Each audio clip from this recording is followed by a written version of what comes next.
Assalamualaikum warahmatullahi wabarakatuh. Waalaikumsalam warahmatullahi wabarakatuh. Oke, selamat siang anak-anak. Alhamdulillah alamin. Wassalatu wassalamu ala asrofil anbiya'i wal mursalin wa ala alihi wa sahbihi ajma'in. Amma ba'du. Pertama-tama, marilah kita menjadikan puji dan syukur kita kehadirat Allah Subhanahu wa taala yang telah melimpahkan rahmat, taufik serta hidayahnya sehingga hari ini kita dapat belajar bersama lagi tanpa ada halangan suatu apapun. Kedua kalinya salawat serta salam semoga senantiasa tercurahkan di junjungan kita Nabi Muhammad sallallahu alaihi wasallam yang telah menuntut umatnya dari zaman jahiliyah menuju Islamnya dan yang kita nantikan syafaatnya amin hada ila yaumil qiyamah. Allahumma amin. Baik anak-anak, sebelum kita memulai pembelajaran kita hari ini, marilah kita berdoa terlebih dahulu agar pembelajaran kita hari ini lebih dilancarkan, diberikan barokah dan semoga datangnya kita ke sekolah hari ini menjadi amal perbuatan baik kita semuanya. Berdoa dalam hati, mulai. Selesai. Nah, oke, sebelumnya itu apakah sering ya kita itu timbul pertanyaan gini, mengapa sih setiap sebelum kita memulai pembelajaran kenapa harus berdoa? Kenapa kita meminta izin kepada Allah? Kenapa kita harus melakukan hal-hal yang seperti itu terus menerus? Nah, hari ini Bapak akan sedikit menyinggolnya. Yaitu yang pertama, hal-hal seperti itu seperti berdoa, terus kemudian meminta izin kepada Allah, itu adalah salah satu ajaran agama Islam. Nah, apabila kita seorang Muslim dan kita itu seorang hambanya Allah, lebih baik kita itu memulainya dengan nama Allah. Karena apa? Karena itu juga salah satu syariat Islam. Loh, Pak, saya mau tanya, kenapa orang-orang itu dapat Islam dari mana, Pak? Nah, pertanyaan yang bagus ya. Kalau seperti itu juga ada. Jadi Islam itu dibawa oleh 9 wali yang dikembangkan hingga ke seluruh Nusantara. Nah, pada kesempatan hari ini, bapak-bapak dan ibu-ibu hari ini akan menjelaskan tentang bagaimana sepak terjang dari Wali Songo, dari beberapa cara mereka menyebarkan dan juga tempat-tempat mereka meninggal dunia dan dimakamkan. Oke, langsung saja yang pertama nanti akan disampaikan Ibu Nisa. Waktu dan tempat kami persilakan. Untuk yang pertama, saya akan di sini Ibu akan menjelaskan biografi dari Sunan Gresik.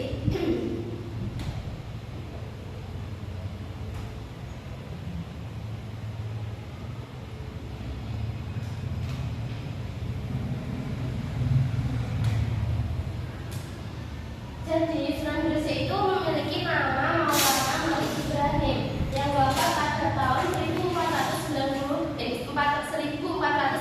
Masehi. Diperkirakan lahir di Samarkand, Asia Tengah pada paruh awal abad ke-14. Metode dakwahnya yaitu yang pertama, mempelajari adat istiadat setempat, membuka warung atau berdagang, membuka lahan pertanian, menjadi tabib, hidup dengan sederhana, menghapus perbedaan kelas atau kasta, mengajarkan Islam dengan mudah. Untuk Sunan Gresik sendiri itu merupakan senior dari sunan-sunan yang di bawahnya, yang berarti Sunan Gresik itu menjadi sunan yang tertua. Untuk peninggalannya ada Masjid Pesucinan di Dusun Pesucinan, Desa Weran, Kecamatan Manyar, Gresik, yang merupakan masjid tertua di Pulau Jawa. Nah, anak-anak, jadi siapa yang tahu di sini makam dari Maulana Malik Ibrahim? Surabaya. Di mana ya, Mas? Di Sinulangu, Mbak. Bu. Sinulangu itu tepatnya di kota mana? Kabupaten mana? Sebelahnya Sarangan. Hah? Apa itu? Oh, Salah ya? Jadi Maulana Malik Ibrahim itu dimakamkan di Gresik. Di Gresik. Ya, seperti itu. Selanjutnya,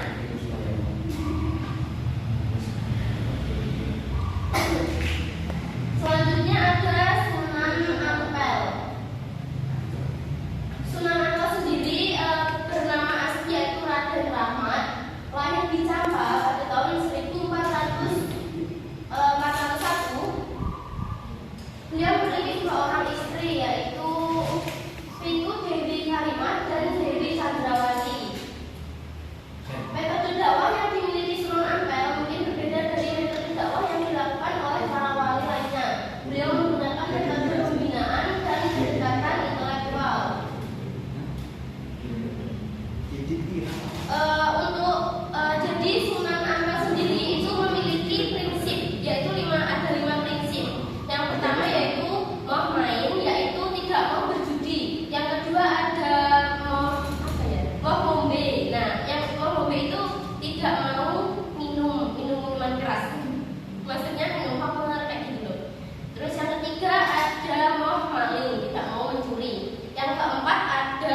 merokok anak-anak?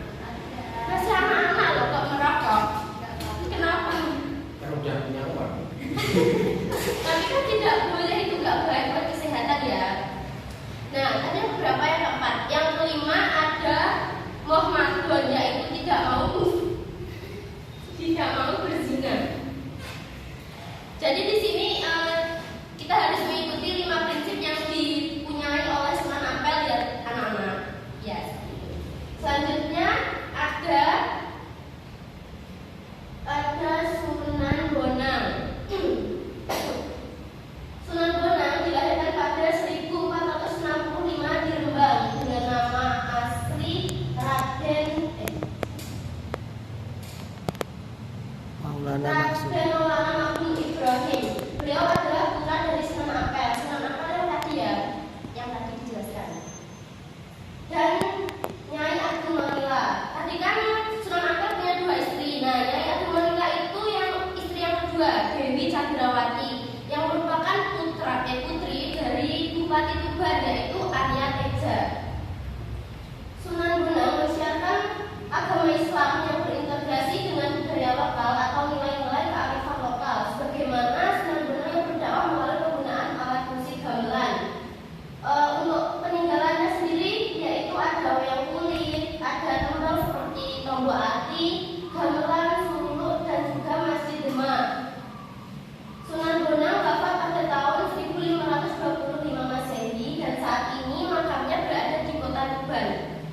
Dan untuk faktanya Sunan Bonang itu merupakan saudara dari Sunan Giri yang akan dijelaskan oleh Sunan Giri.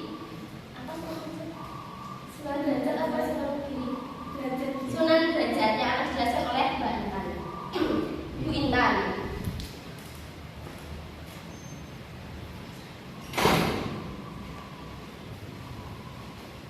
Baik, di sini saya akan melanjutkan yaitu Sunan Derajat. Nama asli yaitu Raden Kosen, lahir pada tahun 1470, yaitu putra dari Sunan Ampel. Kemudian cara menyiarkan agama Islam itu melakukan dengan cara kesenian, yaitu terutama pada seni suluk. Ada yang tahu teman-teman, anak-anakku semua, apa itu seni suluk? Ya, Seni suluk itu satu kitab yang isinya memuat tentang puisi dari Majapahit. Kemudian peninggalan Sunan Derajat yaitu gamelan singo, muto, terus kemudian batik derajat dari daun yang bertuliskan surat Yusuf. Kemudian makam Sunan Derajat ini terletak di mana anak tahu? Dusun Derajat, Desa Derajat. Di Lamongan, Desa Derajat. Next. Kemudian ada Sunan Giri. Sunan Giri lahir di Blembangan, yaitu ini itu menjadi Banyuwangi. Pada tahun 1442, yaitu anak dari Maulana Ishak dan Dewi Sekadadu, memiliki nama kecil Raden Paku alias Muhammad Ainul Yakin. Kemudian upaya Sunan Giri dalam berdakwah melalui pendidikan itu dilakukan dengan mendirikan pesantren dan membuat berbagai lagu Jawa untuk mempermainkan anak kecil yang mengandung ajaran Islam seperti tembang lerir. Bisa dinyanyikan anak-anak tembang lerir? Bisa. Ya, bisa kan? Mana? Leri le le ile tanture mosumi ler ta ijo royo royo asanggota manten anya tasa angon. Kemudian Sunan Giri ini wafat pada malam Jumat, yaitu tahun 1506 pada usia 63 tahun. Peninggalannya yaitu seperti Museum Sunan Giri.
setelah kita belajar 6 wali, selanjutnya ada 3 wali. Selanjutnya itu adalah Sunan Kudus. Sunan Kudus memiliki nama asli Ja'far Shadiq. Ia adalah putra Sayyid Usman Haji dengan Siti Syariah atau putra atau putri dari Sunan Ampel. Jadi Sunan Kudus ini adalah menantu dari Sunan Ampel. Kemudian dalam beberapa Sunan Kudus memilih untuk mengapresiasi budaya setempat. Salah satu cara Sunan Kudus mendekatinya yaitu memanfaatkan simbol-simbol Hindu Buddha.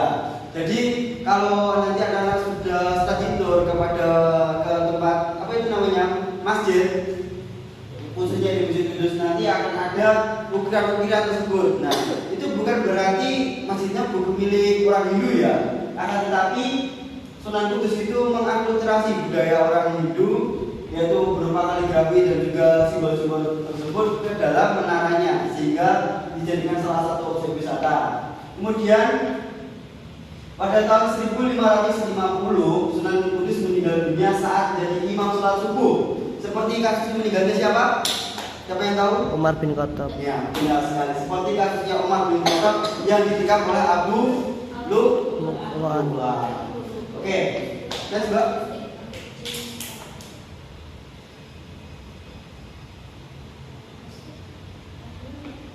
Yang selanjutnya adalah Sunan Muria.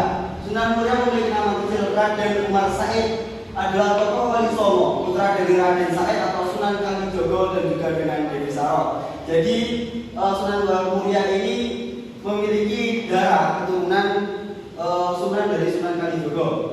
Ya, selanjutnya yaitu adalah Sunan Muria dalam menyebarkan ajaran agama Islam, yaitu dengan berdakwah dan mengkombinasikan dan kesenian. Tidak berbeda jauh dengan sang ayah, yaitu adalah Sunan Kalijogo tadi, sehingga Sunan Muria mempunyai kemampuan untuk mendalam. Nah, karena itu Sunan Muria itu tadi adalah anaknya, jadi tidak heran apabila kemampuan dari sang ayah tentang cara mendalam dan lain sebagainya itu menurun kepada sang anak. Kemudian benda peninggalan Sunan Muria antara lain yaitu burusan dan kayu adat jati, pohon jati keramat, dan juga situs air gentong keramat. Dan kemudian Sunan Muria wafat pada tahun 1560 Masehi di sebelah utara kota Kudus, Jawa Tengah, tempat Sunan Muria dimakamkan. Coba lanjut. Sunan terakhir yaitu adalah Sunan Gunung Jati. Sunan Gunung Jati lahir dengan nama Syarif Hidayatullah atau Syahid Al-Kamil, adalah salah satu seorang wali Songo yang dilahirkan tahun 1458 Masehi dari pasangan Syarif Abdullah dan juga Nyai Roro Santang. Kemudian strategi dakwah yang dilakukan Sunan Gunung Jati adalah dengan menggunakan pendekatan sosial budaya, sehingga ajaran Islam yang ia sebarkan lebih mudah diterima oleh masyarakat. Kemudian salah satu peninggalan Sunan Gunung Jati yang ada di Cirebon adalah sebuah sumur. Sumur ini dulunya digunakan Sunan Gunung Jati untuk berwudu. Dan kemudian Sunan Gunung Jati wafat pada tahun 1568 dan dimakamkan di tanah Cirebon. Nah, jadi setelah kita membaca sedikit biografi tentang Wali Songo ini, kita bisa memahami bahwa hampir 100% atau 90% lah, hampir 90% itu para wali memiliki keturunan, memiliki hubungan persaudaraan satu dengan yang lainnya.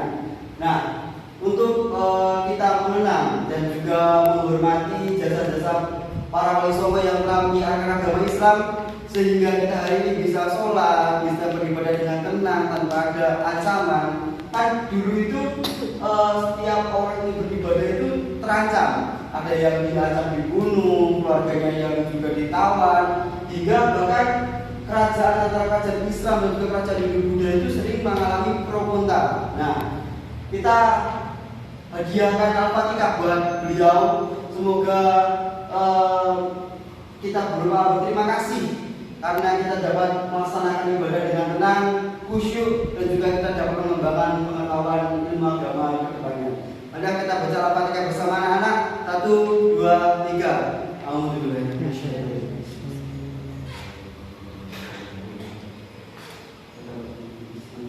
Amin. Oke. Tadi adalah bacaan Al-Fatihah yang ditujukan kepada para wali. Mungkin sekian dari kami, Bapak Ibu guru yang menyampaikan materi Wali Songo, yaitu bagaimana sepak terjang beliau dan juga bagaimana cara mereka bersiar dari mereka berdakwah. Tapi tunggu sebentar, ini ada tempat di mana dimakamkannya ya. Tunggu sebentar, ada loading.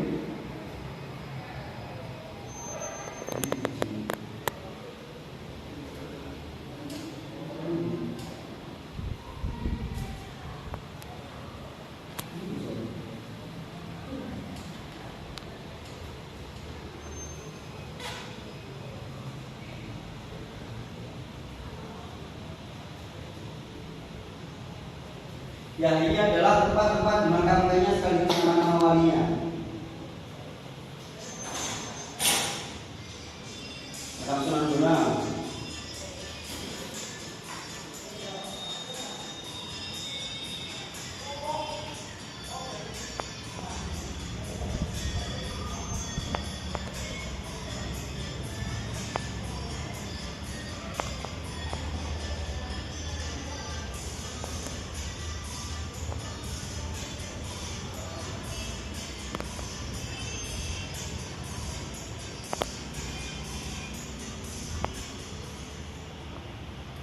Ya, itu tadi adalah tempat di mana mereka beristirahat untuk terakhir kalinya. Ya, mungkin sekian yang dapat kami sampaikan. Semoga nanti kita semua dapat kesana bersama-sama ya di Asia.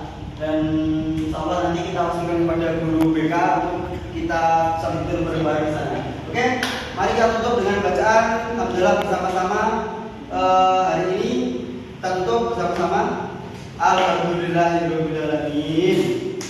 Oke, kami genap guru PAI pada pagi hari ini izin mengundurkan diri yang telah melaksanakan tugas kami. Kami mohon maaf apabila ada orang yang kami maaf. Wassalamualaikum warahmatullahi wabarakatuh. Waalaikumsalam warahmatullahi wabarakatuh.